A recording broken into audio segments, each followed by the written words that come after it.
नमस्कार, स्वागत है आपका जनगणमन 24/7 पर। आज राहुल गांधी ने एक बार फिर एक करारा झटका मोदी सरकार को दिया और वो ये कि उन्होंने इस बात को लेकर कहा कि देखिए अभी थोड़े दिन पहले ही हमारे जो फॉरेन सेक्रेटरी हैं वो चाइनीज एम्बेसडर के साथ केक काटते हुए नजर आ रहे थे।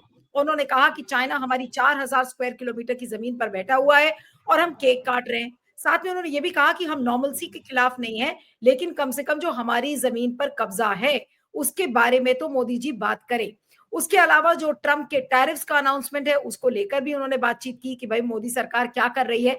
आइए सुनते हैं आज राहुल गांधी ने किस तरीके का आज एक करारा हमला मोदी सरकार के ऊपर किया है, एक ऐसे दिन में जब आज राज्यसभा में वक्फ अमेंडमेंट बिल को लेकर बातचीत हो रही है। तो आज उन्होंने एक बार फिर से एक नया मोड़ पूरे इस नैरेटिव को देने की कोशिश की है। आइए सुनते हैं क्या कहा राहुल गांधी ने।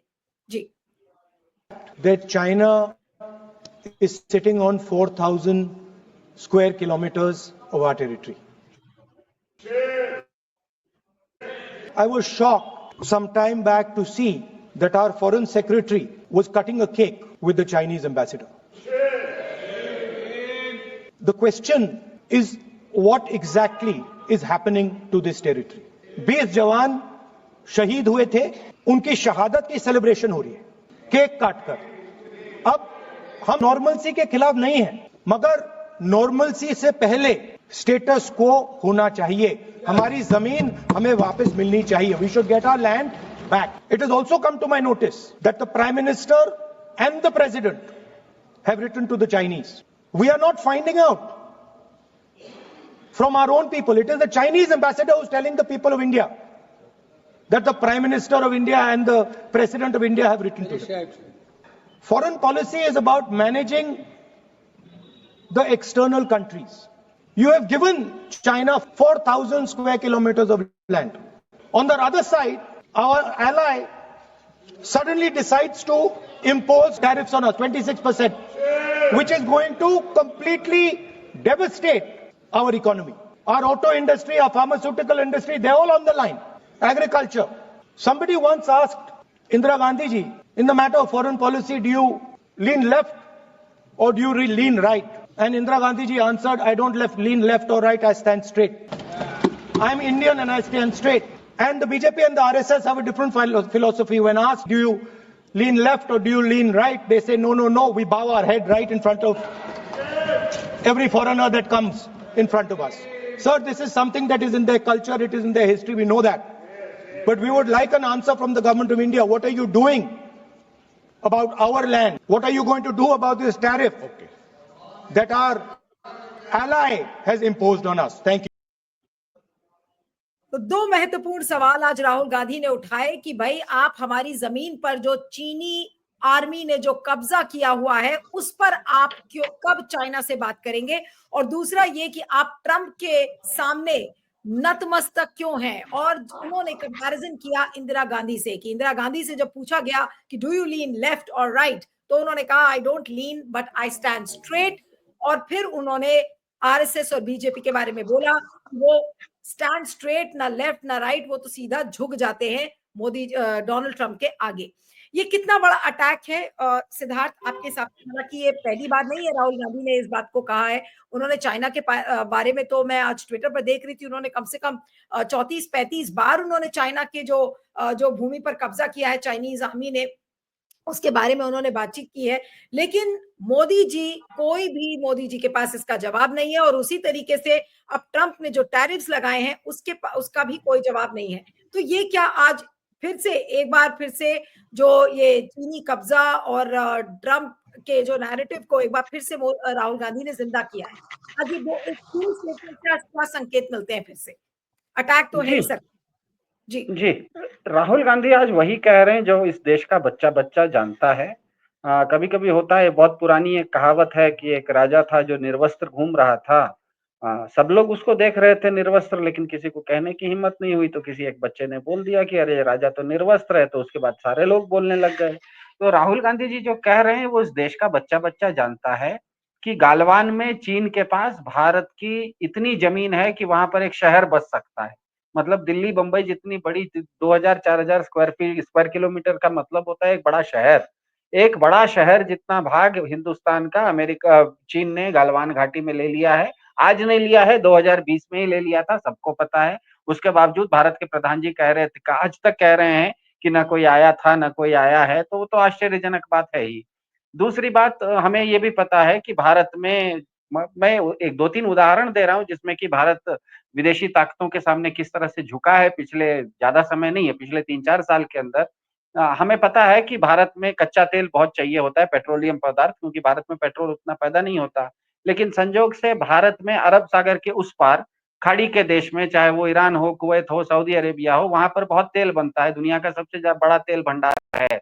तो आप अगर सऊदी अरेबिया से अरब सागर पार करके आइए तो सीधे आप गुजरात पहुंच जाते हैं या बंबई पहुंच जाते हैं, भारत की सीमा में आ जाते हैं, भारत के बंदरगाह में तेल उतरता है। तो भारत अभी तक सबसे ज्यादा तेल ले रहा था खाड़ी के देशों से, क्योंकि बगल में था, वहां से क्रूड का टैंकर, मतलब कच्चा तेल का टैंकर चलता था और सीधे आ जाता था। लेकिन अभी 1.5 महीना पहले भारत के प्रधान जी गए थे और ट्रंप जी के साथ मिले थे व्हाइट हाउस में। उन्होंने, उनके और ट्रंप के बीच में जो ज्वाइंट स्टेटमेंट निकला है उसमें स्पष्ट लिखा हुआ है कि अमेरिका भारत का सबसे बड़ा तेल निर्यातक बनने वाला है। अब मुझे बताइए कि खाड़ी के देश से तेल लेने के बदले आप अगर अमेरिका से तेल लेंगे तो दुनिया के दूसरे कोने से आएगा, पूरा दुनिया, आधा दुनिया घूम के आएगा। स्वाभाविक है कि महंगा पड़ जाएगा, एक तो तेल महंगा, ऊपर से ट्रांसपोर्टेशन महंगा पड़ेगा। इसीलिए कर्नाटक में पिछले 2-3 दिन में डीजल के दाम 2 रुपए बढ़ गए हैं। इसका मतलब है कि सीधे सीधे अमेरिका के सामने इन्होंने सरेंडर आज नहीं किया, 2 महीना पहले जब व्हाइट हाउस में गए थे तभी किया। बगल में बांग्लादेश है, बांग्लादेश की हसीना तो आपके यहाँ बैठी हुई है, लेकिन वहां के प्रधान जी पहुंच गए हैं बीजिंग में, वो आराम से बीजिंग के गोदी में बैठ के खेल रहे हैं। तो बांग्लादेश को, उस देश को बनाया भारत ने, उस देश को आजादी भारत ने दी, लेकिन उस देश के आज के प्रधान जी आपको छोड़ के अगर चीन के पास चले गए हैं और आप उनकी एक हसीना जी को आप लेके बैठे हुए हैं दिल्ली में, कहीं छुपा के रखे हुए हैं, इसका मतलब विदेश नीति का फेल्योर ही तो है, और क्या है। अमेरिका के साथ भारत, अभी हम देख रहे हैं कि वो इलॉन मस्क अमेरिका के रोज एक स्पेस में रॉकेट छोड़ रहे हैं। रॉकेट छोड़ने के बाद वहां पर स्पेस में सुनीता विलियम्स जैसे लोग जो 9-9 महीने से फंसे हैं उनको सुरक्षित वापस ला रहे हैं। भारत के प्रधान जी जब अमेरिका के मस्क से भी मिले 1.5 महीना पहले और ट्रंप से भी मिले, तो उन्होंने वहां से कोई स्पेस टेक्नोलॉजी नहीं लाई, उन्होंने लाया अमेरिका से मवेशी का चारा और बत्तख का मांस। अब अमेरिका भारत को मवेशी का चारा देगा और बत्तख का मांस देगा, इसका मतलब ही क्या है कि आपकी कीमत क्या है ये अमेरिका बता रहा है।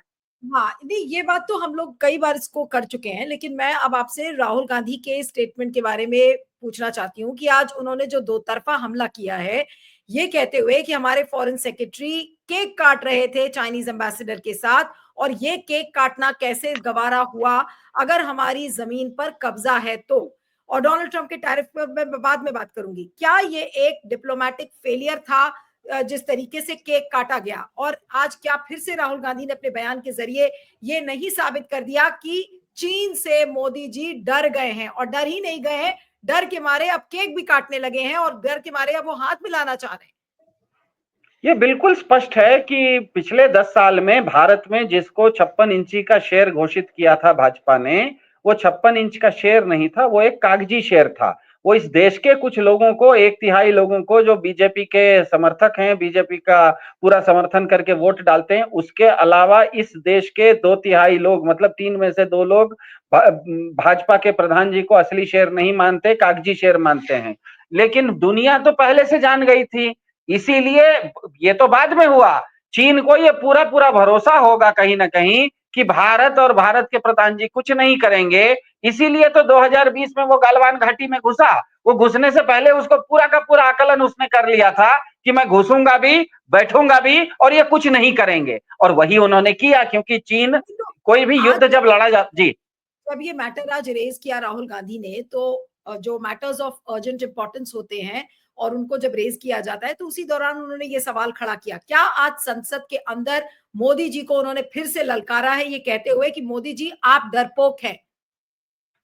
मोदी जी डरपोक हैं क्या, डरपोक थे, चीन ने 2020 में दिखा दिया। वो तो संजोग ये हुआ कि इन्होंने गलती से, अब चीन के एम्बेसडर के साथ अगर केक काट लिया तो सांकेतिक रूप से आप ताजा तरीन एक उदाहरण दिखा सकते हैं जिससे कि उसका रेलेवेंस बढ़ जाता है, उसकी प्रासंगिकता बढ़ जाती है। ये तो, लेकिन मेरा ये तर्क है कि ये चीज आज नहीं हुई है, मोदी जी आज कमजोर नहीं पड़े हैं। चीन जिस समय गलवान घाटी में घुसने की उसने योजना बनाई होगी, उसी समय उसने आकलन कर लिया था कि मोदी जी इतने कमजोर हैं कि मैं घुसूंगा भी, मैं बैठूंगा भी और मोदी जी कुछ नहीं करेंगे। उसने आकलन कर लिया और उसका आकलन ठीक बैठा। इसीलिए मोदी जी के साथ ये स्थिति है। जैसे मेरे ख्याल से सुब्रमण्यम स्वामी और यशवंत सिन्हा जी, ये दो लोग भाजपा के ही बहुत अंदरूनी, बहुत सीनियर लोग हैं। उनका ये कहना है कि कहीं ऐसा तो नहीं है कि भारत के बारे में, भारत के प्रधान जी के बारे में विदेशी ताकतों के पास कुछ ऐसी चीजें हैं जिसके आधार पर वो उनको ब्लैकमेल कर रहे हैं। क्योंकि ये बहुत आश्चर्यजनक है कि भारत के प्रधानमंत्री अमेरिका के राष्ट्रपति से मिले और वो कोई मिसाइल की बात नहीं करे, मवेशी के चारे की बात करे। इसका मतलब अमेरिका अपना मवेशी का चारा आपके यहाँ डंप कर रहा है।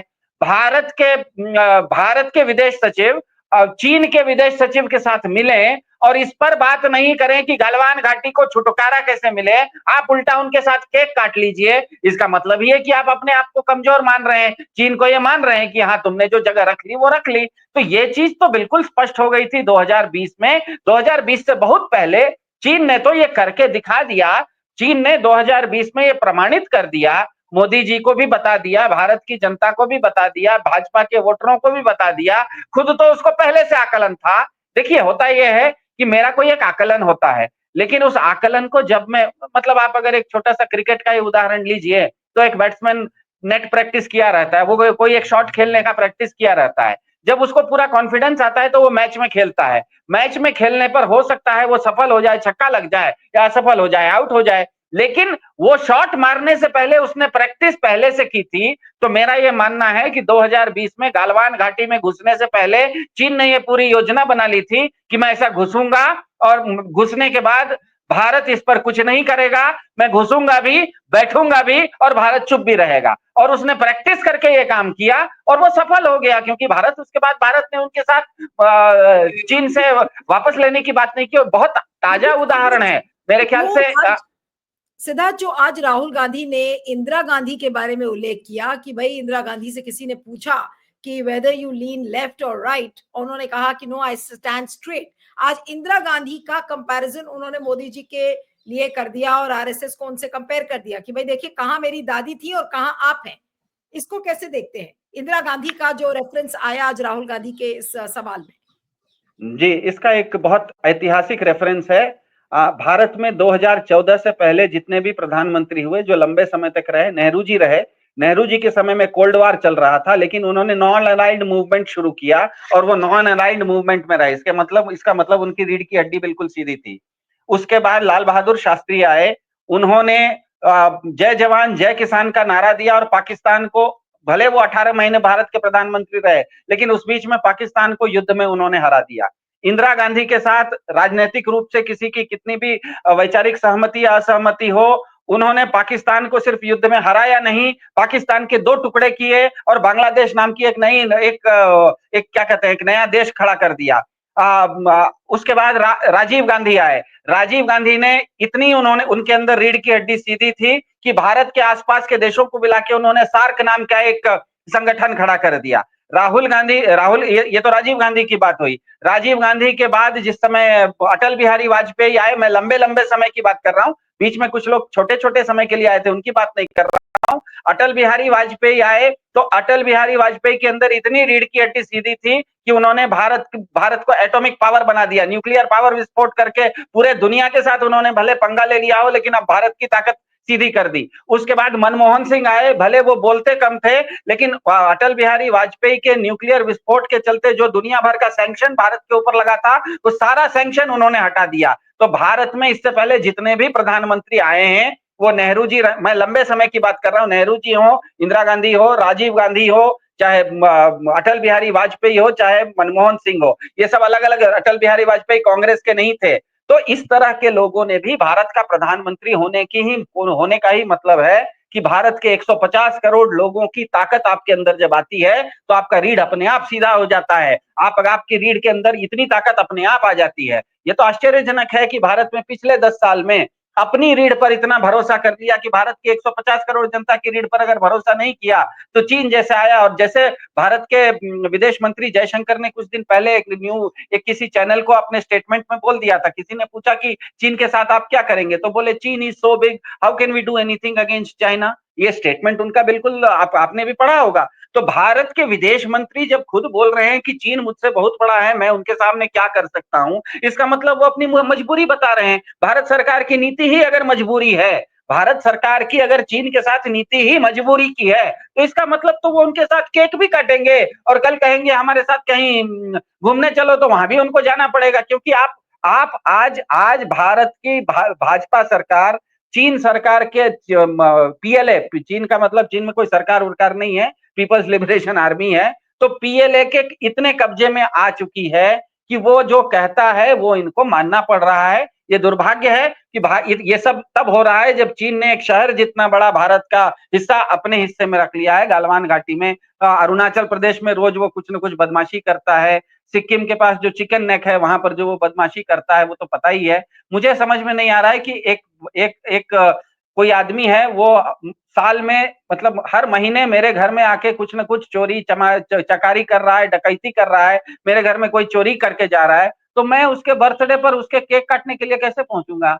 ये तो बहुत आश्चर्यजनक है कि जो आदमी रोज हफ्ते में आके मेरे घर में आके घर में घुस के मेरा सामान उठा के भाग रहा है, मेरे घर के एक हिस्से को कब्जा करके रखा है, मैं उसके बर्थडे में केक काटने जाऊं, इसका मतलब मैं कितना मजबूत हूं। मैं खुद बता रहा हूं, मैं मजबूत हूं या कमजोर हूं, ये तो मैं खुद बता रहा हूं। नहीं, तो आज एक तरीके से मेरा आखिरी सवाल है कि आज मोदी जी को निहायती एक कमजोर प्रधानमंत्री के रूप में आज संसद के अंदर राहुल गांधी ने उनको उपाधि दे दी। उनको उपाधि राहुल गांधी ने भले नाम के लिए आज दी होगी, लेकिन मैंने जो कहा कि वो तो बिल्कुल स्पष्ट है, प्रत्यक्षम किम प्रमाणम। नेहरू जी ने नॉन अलाइंड मूवमेंट शुरू किया, मोदी जी ने तो इस तरह का कोई शुरू नहीं किया। इंदिरा गांधी ने एक देश को तोड़ के दूसरा एक मतलब दुश्मन देश का दो फाड़ करके एक नया देश खड़ा कर दिया, मोदी जी ने तो अभी तक वो नहीं किया। लाल बहादुर शास्त्री ने एक पूरे के पूरे युद्ध में, एक पूरे के पूरे युद्ध में पाकिस्तान को हरा दिया था, धूल चटा दी थी। मोदी ने पिछले 10 साल में तो किसी को ऐसा नहीं चटाया। मनमोहन सिंह ने पूरे के पूरी दुनिया को इसका सैंक्शन जब आपके ऊपर था, आपने वो सैंक्शन हटवा लिए। आपने तो मोदी जी ने तो पिछले 8 घंटे में रात में 1:30 बजे के बाद से तो दुनिया भर का टैरिफ अपने ऊपर 26% ले लिया। बीच में एक रह गए अटल बिहारी वाजपेयी, उन्होंने कारगिल युद्ध भी जीता, उसके अलावा उन्होंने न्यूक्लियर विस्फोट भी किया। मुझे बताइए कि भाजपा के ही प्रधान जी हैं अभी के वर्तमान, उन्होंने कौन सा न्यूक्लियर विस्फोट किया और कौन सा कारगिल का युद्ध जीता। तो वो कितने कमजोर हैं तो खुद वो बता रहे हैं, दूसरा व्यक्ति को तो सिर्फ दिखाना, आईना दिखा रहे हैं। मेरे ख्याल से राहुल गांधी कर कुछ नहीं रहे हैं, मोदी जी के सामने एक आईना दिखा रहे हैं, बाकी वो आईना खुद बोल रहा है कि आप कितने बड़े हैं कितने छोटे हैं। जी, चलिए, आपका बहुत बहुत शुक्रिया Siddharth, thank you so much for joining. Thank you.